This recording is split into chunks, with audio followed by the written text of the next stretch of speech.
singing 'cause it's over.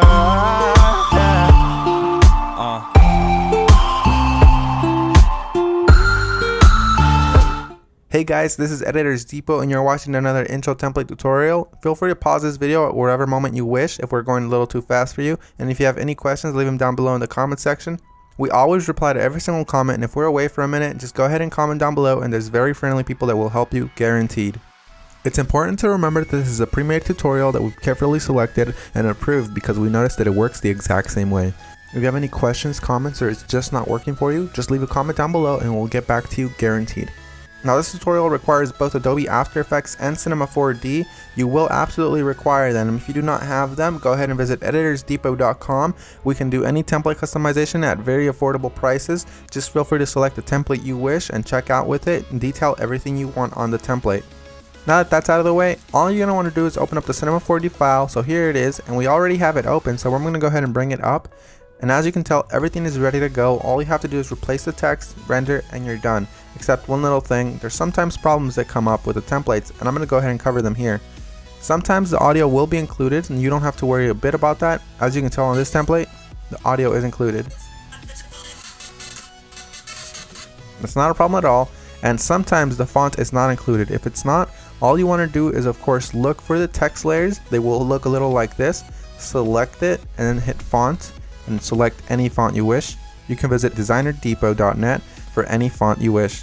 The first thing you want to do is of course modify one of the text layers. So here it says your. I'm going to go ahead and hover the text after I select it and replace it with editors. I'm going to do the same thing for the second layer behind that one. I'm going to hover the text and write editors. Now that that's done, I'm going to go ahead and render preview.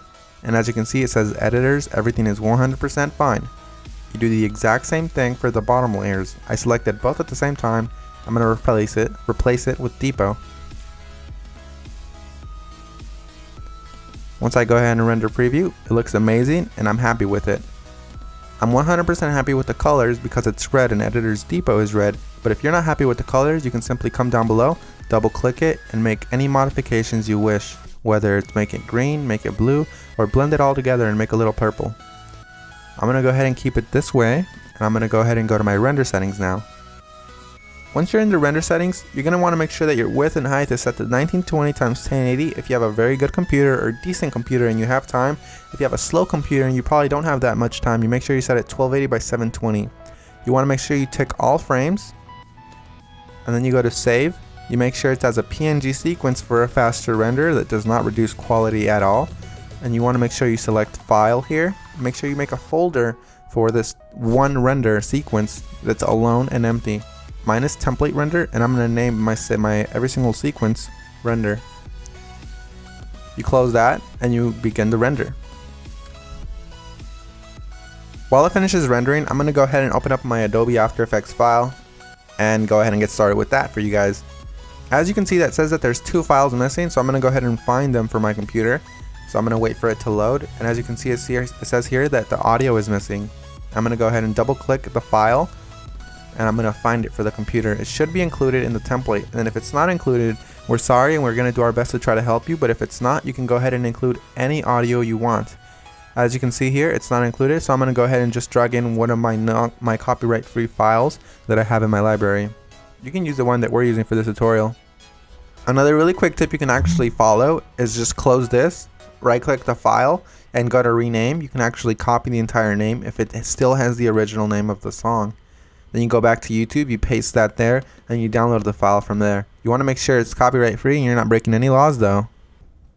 Once you've gone ahead and replaced your song, you're going to want to go ahead and replace the other thing that was missing, which is of course the PNG sequence. It might be a PNG file, .png, or it might be an MP4 file, or anything within those regards, like QuickTime for example. You're going to go ahead and double click it and replace it with your render sequence. I'm going to select the first frame, scroll all the way down just to be safe, and select the last frame. You want to make sure you do the same thing, all while holding shift, so it selects every single one. You make sure you tick on sequence here where it says PNG sequence. You should have that option for Windows as well. You hit open and it will import every single one and it'll make it look like a video. That makes your render much faster and it looks the exact same. So we're 100% done. Assuming you have every single one of the plugins required, you're 100% done, and if you don't, you're going to have a black screen similar to this. But if you do have a black screen similar to this, you're gonna just want to make sure you troubleshoot it by turning off or turning back on whatever adjustment layers might be messing up your entire video. As you can see here, all of the adjustment layers, one of them within these messed up the entire render, so I'm gonna go ahead and turn them on one by one. That one's fine, that one's fine. Oh, this one's the problem here. So you make sure you turn them back on and you're done. So I had one layer that messed everything up, and that's because I do not have the correct plugin. You want to make sure you fix that, and you want to make sure you don't run into that problem again. And finish the composition by adding it to the media encoder queue. That pretty much summarizes our video, guys. I hope you all enjoyed it, and if you did, remember, drop a thumbs up if you liked it. Drop a thumbs up if you are a fan of us and you like what we're doing. And guys, we really appreciate every single one of you from the bottom of our hearts. We really appreciate every single one of you guys, whether you're liking this video, disliking, or you just left and you didn't even watch this tutorial, guys. Hope you all have an amazing day, and as always, this is Maurice. Visit EditorsDepot.com for any customization of templates, and have an amazing day. Take care, guys.